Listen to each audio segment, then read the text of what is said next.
오늘 우리는 요한일서 5장을 함께 나누려고 합니다. 이 요한일서 5장은 1장부터 4장까지의 말씀은 결론 내는 부분입니다. 이 요한일서 5장이 2장과 하나, 그리고 3, 4장이 한 부분, 마지막으로 5장까지 총 세 부분으로 나눌 수 있는데, 이 2장과 3, 4장을 통합한 결론 지는 부분이 이 5장의 말씀 가운데 나와 있습니다.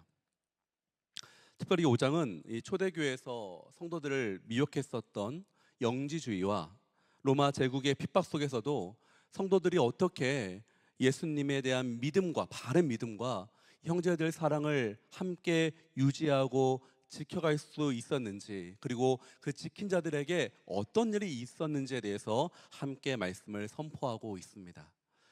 우리가 이 5장의 말씀을 이해하기 위해서는 잠깐 다시 한번 1장부터 4장까지 말씀을 간략하게 한번 정리하면서 5장의 말씀으로 나아가고자 합니다.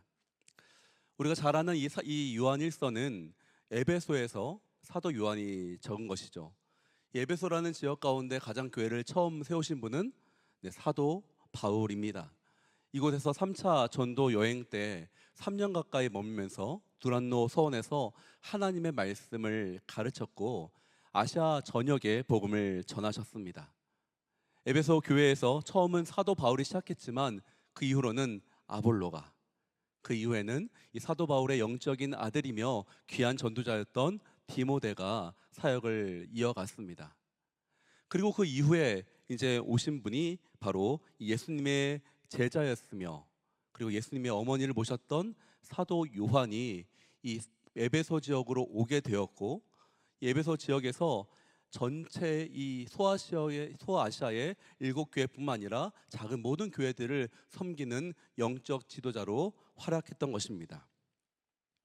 그런데 이 에베소란 지역을 중심으로 해서 이 세상의 가치관들이 점차 교회 안으로 들어오는 일들이 일어나게 됐고, 그 세상의 가치관들은 교회를 혼란스럽게 만들었습니다.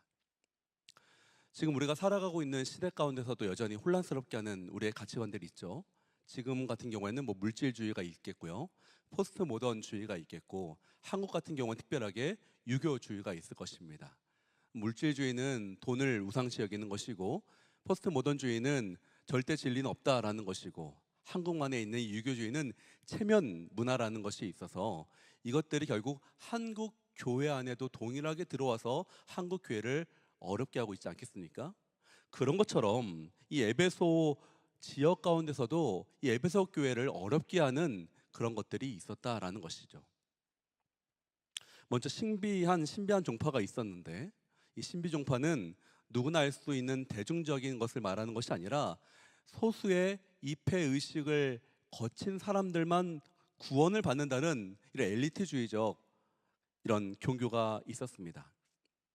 또한 사도행전 19장을 보면 마술책을 불태우는 일이 예배소에서 일어났는데요, 그런 것처럼 그 사람들 가운데는 마술의 주문 혹은 비밀 암호 같이 단지 예수님을 믿고 구원을 얻는다는 것이 아니라 무언가 특별한 더 무언가가 있어야지만 구원을 얻을 수 있다라는 생각도 그 당시에 있었다라는 것이죠.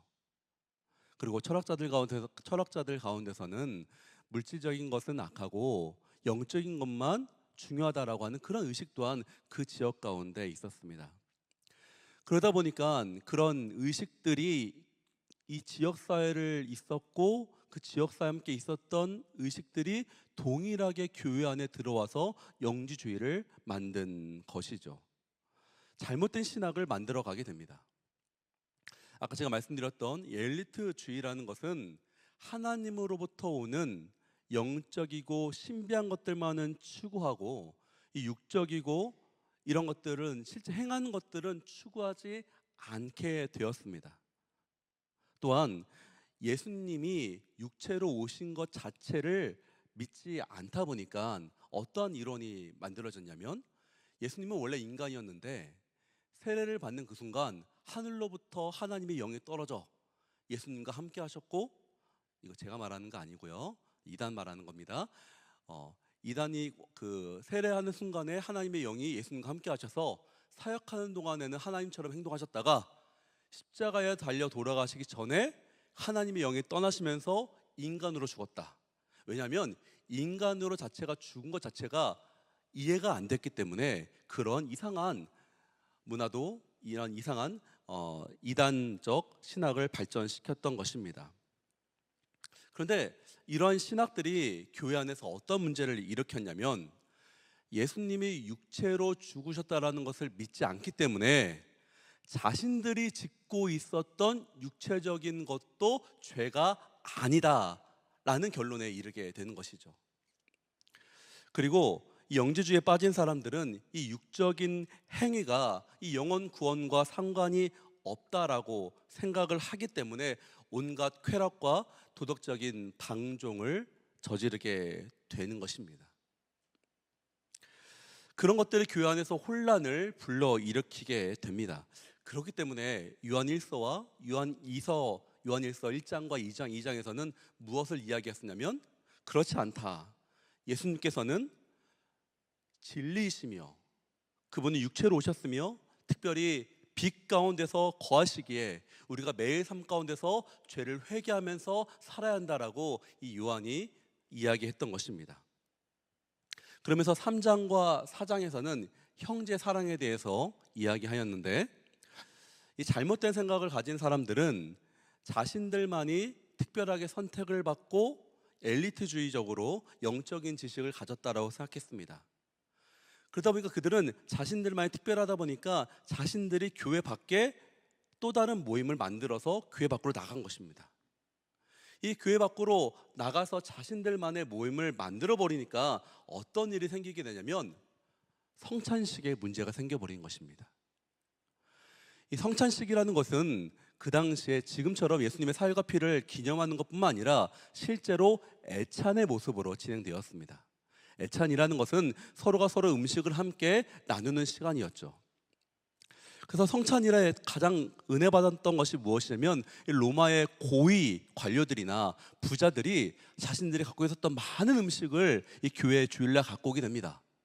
그러면 하루 벌고 하루 살았던 사람들은 그 힘든 그 모습을 갖고 교회 안에 왔을 때 함께 그들이 나눴던 음식들을 먹고 마시면서 나눴던 것이 성찬이었습니다. 그 안에서 계급이 사라지고 그리고 돈이 사라지면서 서로가 하나가 되는 코이노이나가 실제로 일어났던 것이었습니다. 영적으로 하나 된 것뿐만 아니라 실제적인 육체적인 모습을 통해서 실제 내 지갑을 열어서 이웃의 배를 채우는 그런 일들이 이 성례가 실제적인 성찬식 가운데 일어났던 것입니다.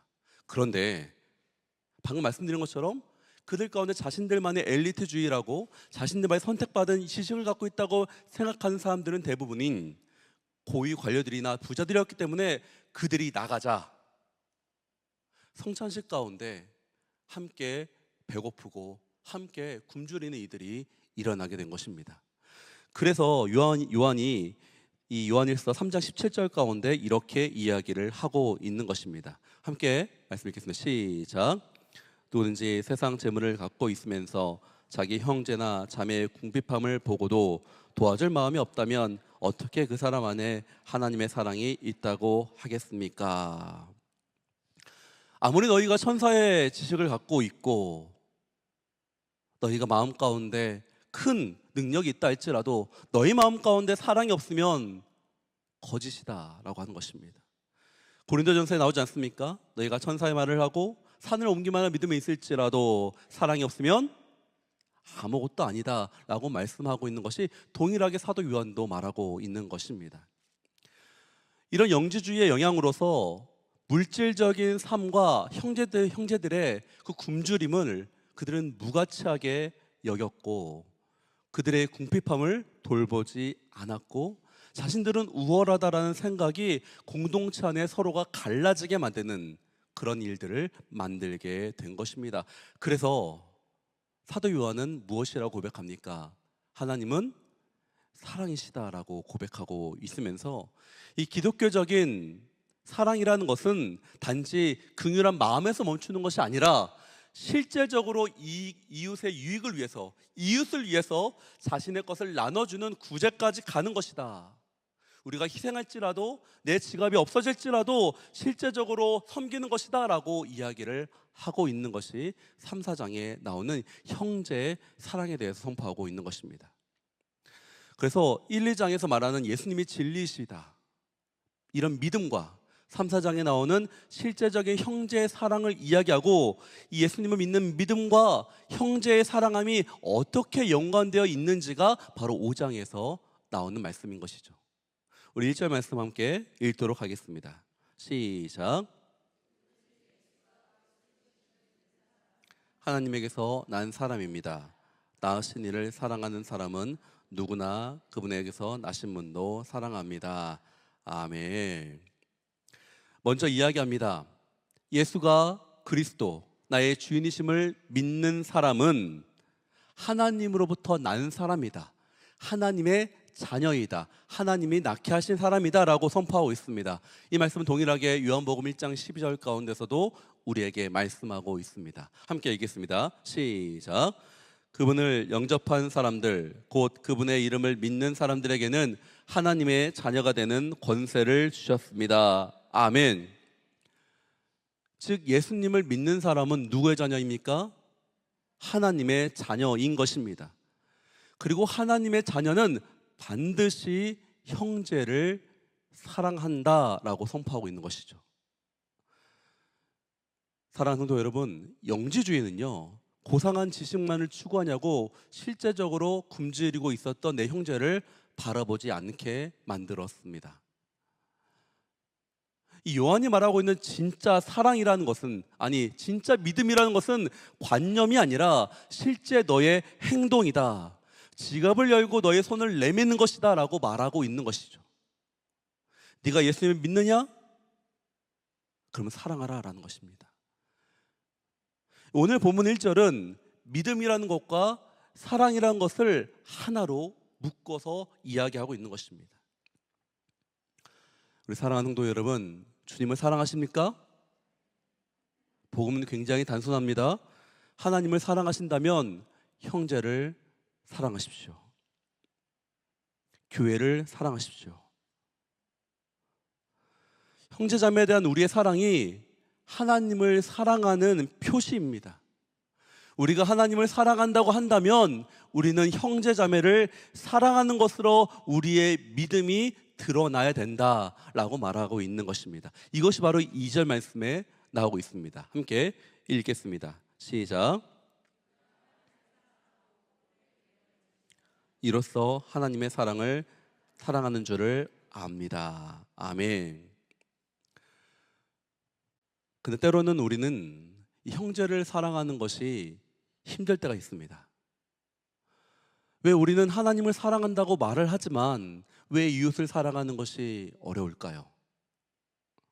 3절 말씀을 함께 읽어보겠습니다. 시작. 하나님은 사랑한다는 것은 그분의 계명을 지키는 것이고 그분의 계명은 부담스러운 것이 아닙니다. 그분의 계명을 지킨다. 자, 여기서 부담스러운 것이 아니다 라고 말하는 것은요, 무겁지 않다 라고 하는 헬라어를 좀 쉽게 표현한 것입니다. 헬라어 바레이아이라는 단어인데요, 이 무겁지 않다라는 말을 굳이 쓴 이유가 무엇이냐면, 이 사도 요한이 보니까 자기 보기에도 이 교회 성도님들이 이웃 형제를 섬기는 것을 쉽게 여기지 않았다라는 것이에요. 우리만 그런 것이 아니라 그 당시에 있었던 교회 성도들 또한 쉽지 않게 여겼다라는 것이죠. 그렇기 때문에 지금 사도 요한이 명확하게 이야기하고 있는 것입니다. 형제님들, 형제 살아가는 거 그렇게 어려운 것이 아닙니다. 왜냐하면 형제 사랑하는 것은요, 억지로 지키는 율법이 아니라 나를 위해서 목숨을 바치신 예수님을 사랑해서 지키는 사랑의 반응이기 때문인 것입니다. 사랑하는 성도 여러분, 사랑하는 사람의 부탁은요, 결코 무거운 짐이 아닙니다. 사랑하는 사람의 부탁이기 때문에 무겁지 않게 되는 것입니다. 사랑하는 사람이 말씀하시는 거기 때문에 부담스럽지 않는 것입니다. 그래서 우리는 하나님의 말씀에 순종할 수가 있는 것입니다. 그렇기 때문에 이제 사도 요한은 이 예수님의 믿음과 이웃사랑과 순종을 하나로 연결시킵니다. 그래서 제가 좀 더 이해하기 쉽게 그림을 하나 준비했는데요. 하나님을 사랑하는 사람은 하나님의 계명을 지킵니다. 하나님을 사랑하기 때문에 누군가를 섬기기로 결정하고 계명을 지킵니다. 이것은 무엇을 의미하냐면 당장 그 사람을 사랑하는 마음이 없을지라도 하나님이 사랑하라고 했기 때문에 계명을 지키기 위해서 섬기기로 결정하는 것입니다. 그것이 바로 하나님을 사랑하는 사람을 사랑하는 것입니다. 근데 놀랍게 내가 하나님을 사랑하는 사람을 사랑하기로 결정하면 내가 예수님을 믿는다는 것을 증명하는 것이고, 내가 예수님을 믿는다는 증명이 점점점 더 커지는 것입니다. 내가 예수님을 믿는 믿음이 커져가면 커져갈수록 우리는 하나님을 사랑하는 마음이 커져가지고, 하나님을 사랑하는 마음이 커져갈수록 우리는 하나님께서 말씀하는 것들을 지키고 싶어지고, 하나님의 말씀하셨기 때문에 이웃을 더욱더 사랑하기로 결정하게 되는 것입니다. 그런 선순환이 일어나는 것이죠.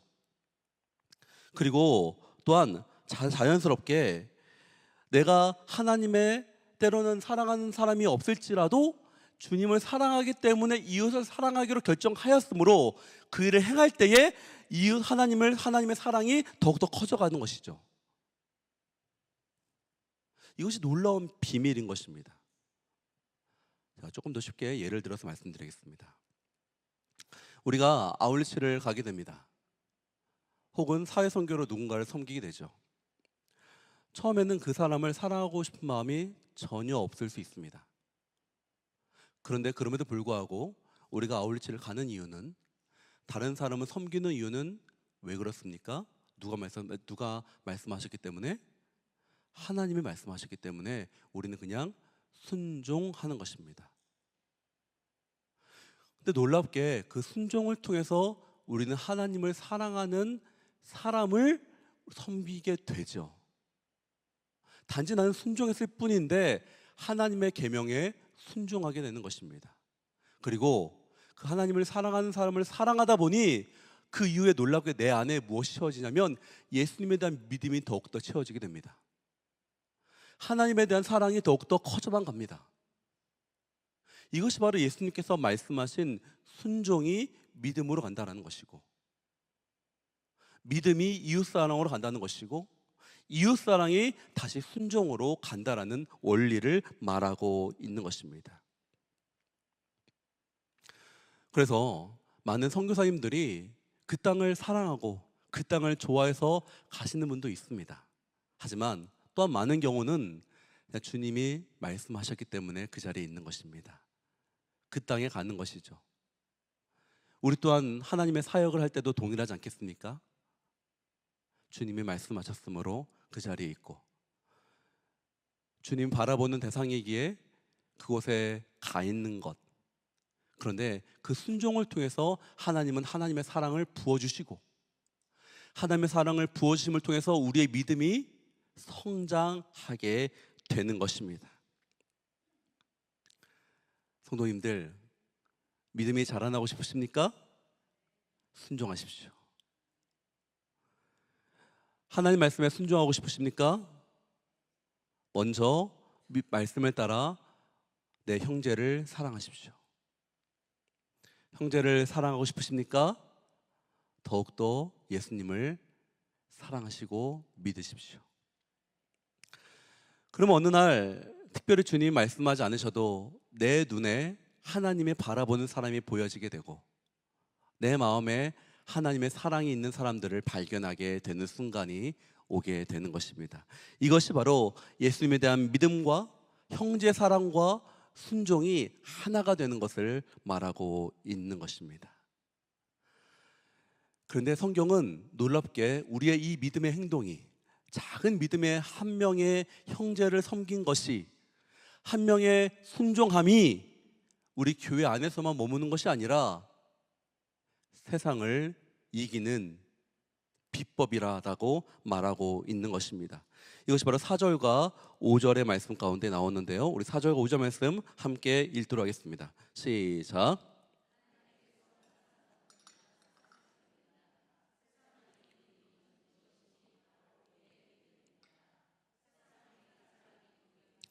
예수께서 하나님의 아들이심을 믿는 사람이 아닙니까? 아멘. 하나님에게서 난 사람, 즉 하나님의 자녀, 우리 성도는 세상을 이기는데 무엇을 이기십니까? 믿음으로 이긴다라는 것이죠. 이 믿음은 하나님의 말씀에 순종하는 것과 연관되어 있는 것이죠. 그리고 이 예수님을 믿는 그 행동은 형제를 사랑하는 행동으로 증명되며, 이 형제를 사랑하는 작은 행동은 하나님이 세상을 이기도록 사용하신다라는 것입니다. 이것이 놀라운 믿음의 비밀인 것입니다. 사랑하는 성도님들, 우리 작은 믿음의 행동이 세상의 승리가 되기를 예수님의 이름으로 축복합니다. 이 일을 가장 잘 보여준 사람이 바로 사도 요한 본인이었습니다. 이 도미티아누스 황제가 그 당시에 있었던 로마의 황제였는데요, 그가 로마 전역에 황제를 숭배하라는 칙령을 내립니다. 황제를 주와 신으로 섬기라는 것입니다. 그렇지 않으면 다 죽이겠다고 칙령을 내립니다. 그러자 이 소아시아에 있었던 수많은 교회들이 다 공포에 휩싸이게 됩니다. 왜냐하면 평범한 성도들은요, 이 칙령을 어기는 순간 직장을 잃어버리게 되거든요. 굶어 죽게 되거나 혹은 짐승의 밥이 될 수 있는 위기에 처해졌기 때문입니다. 그때 이 교회의 최고 어른이었던 사도 요한이 스스로 형제들이 배교하거나 두려움에 떨어지지 않기 위해서 자기 스스로 황제 앞에 나아갑니다. 그리고 로마의 총독 앞에서 당당하게 황제 숭배를 거부합니다. 그로 인해 그는 산채로 뜨거운 물에 담궈지게 되고, 여러 번 말입니다. 하지만 그 고난 고통 가운데서도 그는 하나님에 대한 믿음을 저버리지 않습니다. 그리고 결국은 그는 한 번 들어갔다면 죽는다고 하는 이 밤모섬의 채석장으로 끌려가게 됩니다. 로마는 끝까지 요한을 꺾고 그의 믿음을 타협하게 만들려고 하였지만 그는 결코 타협하지 않았고 형제들을 위해서 스스로 죽음 앞으로 나아갔던 것입니다. 그런데 놀랍게 만약에 이 요한이 타협했다면 어떤 일이 일어났을까요? 수많은 사람들이 동일하게 배교했을 것입니다. 하지만 이 요한은 스스로 가장 가혹한 형벌인 밤모섬에 가기로 결정함으로써 이 두려움에 떨고 있었던 모든 소아시아 형제들에게 죽음조차 하나님의 사랑에서 끊을 수 없다라는 것을 실제로 보여준 것입니다. 내가 먼저 고난의 길을 갈 테니 너희도 따라와라 라고 믿음의 길을 보여준 것입니다. 그 형제들을 위해서 스스로 자신이 할 수 있는 사랑으로서 형제들에게 방패가 되어 주었던 것입니다. 그것이 바로 하나님께로부터 난 사람의 믿음이며 세상을 이긴 사람인 것입니다. 그로 인해 밤모섬에 간 이 요한은 어떻게 되었습니까? 그곳에서 요한계시록을 저술합니다. 끝까지 신앙을 지키고 영적인 생명과 교회를 지키는 사람이 됩니다. 한 사람을 또 말씀드리고 싶은데요, 이 사도 요한의 제자였던 이그나티우스라는 지도자였습니다. 그 또한 로마의 핍박에서 잡히게 되었습니다. 이 로마의 군인들은요, 의도적으로 이 이그나티우스를요 안디옥에서 잡아서 일부러 사람들 보는 앞에서 이 길거리를 지나가면서 로마로 향하게 하였습니다. 사슬로 끌고 가는 모습을 보여줌으로써 그 당시에 있었던 교회의 형제들로 하여금 두려움에 떨게 만들려는 것이 목적이었습니다. 공포를 주려고 했었죠. 좌절을 주려고 했습니다. 그런데 이 이그나티우스가 잡혀가면서 어떠한 말을 했을까요? 우리 그가 이야기했던 거를 함께 좀 읽었으면 좋겠습니다. 네, 시작. 내 사슬은 예수 그리스도 안에서 두른 영적 진주 목걸이입니다. 나는 하나님의 미랄이니 짐승의 이빨에 갈려 그리스도의 깨끗한 빵이 되기를 원합니다. 아멘. 그는 이런 믿음의 고백을 합니다. 당당하게. 자신이 걸고 있었던 사슬에 묶이지 않고, 사람들이 보기에는 사슬에 묶여 있는 것처럼 보이나 나는 그것을 예수님이 주시는 아름다운 진주라고 여기겠습니다 라고 하면서 그 길을 걸어갔습니다. 그것으로 인해서 소아시아의 교회 가운데 두려움과 좌절을 떠나가게 하고, 오히려 그 길이 거룩한 부흥 집회처럼 만든 것입니다. 그로 인해서 교회가 단단해지고 교회가 살아날 수 있었던 것이죠.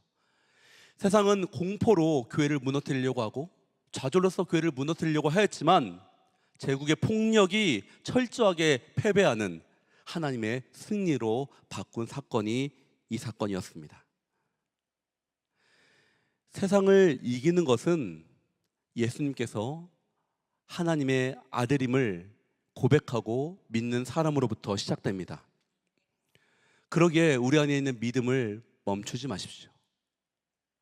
우리가 빛에 대해서 살아있고 형제를 사랑하기 위해서 믿음의 길을 걸어가는 것, 그럴 때 하나님의 승리가 임하게 되는 것입니다. 세상을 이길 힘은 우리의 작은 형제를 섬김으로부터 시작됩니다.